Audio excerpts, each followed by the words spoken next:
Sir ఇవాళ ఇట్లా daily MLA గారి కార్యక్రమం ఉందని చెప్పి చేస్తున్నాం సార్. ఓకే సార్ ఇప్పుడు తమరు మా ప్రతిపాడు అసెంబ్లీ చరిత్రలోనే దాదాపు 65-70 సంవత్సరాల చరిత్ర సార్. మీరు 42,000 అత్యధిక మెజార్టీతో విజయం సాధించినందుకు ముందుగా ధన్యవాదాలు సార్.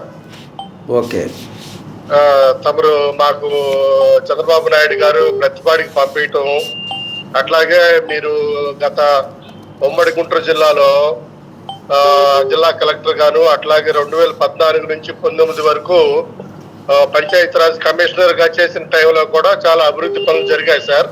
ఓకేమ్మా. అట్లాగే సార్ మాకు ఒక వైసీపీ టైంలో గత 5 సంవత్సరాల్లో గనేపూడి గ్రామంలో 10 లక్షల వరకు జరిగింది సార్. ఓన్లీ 10 లక్షల వరకు ఒక సైడ్ డ్రైన్ ఒక వైపు కట్టారు సార్. ఓకే.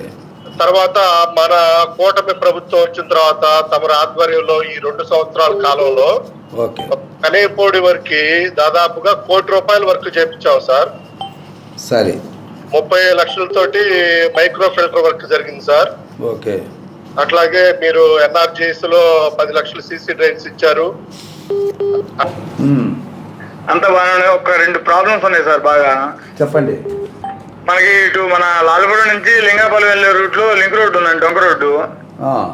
ఆ డొంక రోడ్ లోకి బయట నుంచి మన ఊరు కాకుండా బయట నుంచి కూడా సపరేట్ గా వస్తున్నారండి జనం, గంజాయి వచ్చి. ఓకే. రేపు నెక్స్ట్ మంత్ నుంచి పొలాలు సాగుతాయి, పొలం పనులకి లేడీస్ కూడా అట్టే వెళ్తుంటారండి. ఎక్కువ మన ఊర్లో 70% లేడీస్ అట్టే వెళ్తుంటారండి. గంజాయా? అవునండి సార్. ఇప్పుడు గంజాయి లేదు కదమ్మా. గంజాయి లేకుండా అసలు వీళ్ళు మామూలుగా వీళ్ళు కొద్ది బయట నుంచి కుర్రోళ్ళు తెప్పించుకుంటున్నారు. రేపు 11 దాకా ప్లాట్లు ఆగమాగం చేస్తున్నారండి అటు సైడ్. ఒక్క నిమిషం ఉండు, నేను సిఐకి చెప్తాను ఇప్పుడే. Okay sir. సిఐ గారు నమస్కారం సార్. ఇప్పుడు ఈ లాల్పురంలో లింగాయపాలెంకి వెళ్ళే రోడ్డు ఉంది, డొంక రోడ్డు. అక్కడ ఈ ఫ్లాట్లలో కూర్చొని కొంతమంది పిల్లలు గంజాయి ఎక్కడి నుంచో తెచ్చుకొని కొద్దిగా అల్లరి చేస్తున్నారు అన్నది కంప్లైంట్.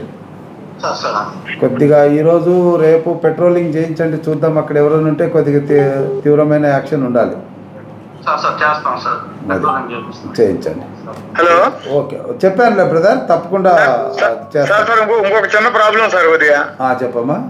ఈ మనకి కావాల్సిన రోడ్లు మొత్తం కూడా మన గవర్నమెంట్ లేపుతున్నామండి. ఇప్పుడు మనకి ఈ ఊళ్ళో నడి మధ్యలో చెరువులు ఉన్నాయండి. చెరువా? మంచిగా చెరువులు 3 చెరువులు ఉన్నాయి.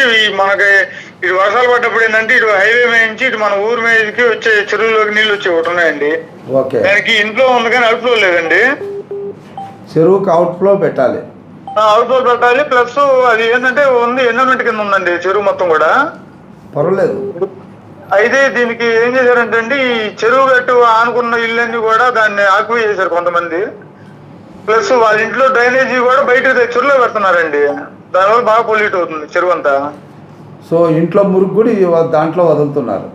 టాయిలెట్లకు వెళ్ళి కానీ ఏదైనా కానీ లెట్రిన్ బాయిల్ చేయించుకోకుండా వీళ్ళు డైరెక్ట్ గా చెరువుకి లింకప్ ఇచ్చేసి చెరువు పొల్యూట్ చేస్తున్నారండి. ఓకే, నేను ఇప్పుడు SC RWS చెప్తాను, అది మంచినీళ్ళ చెరువులు కాబట్టి. అదొకటి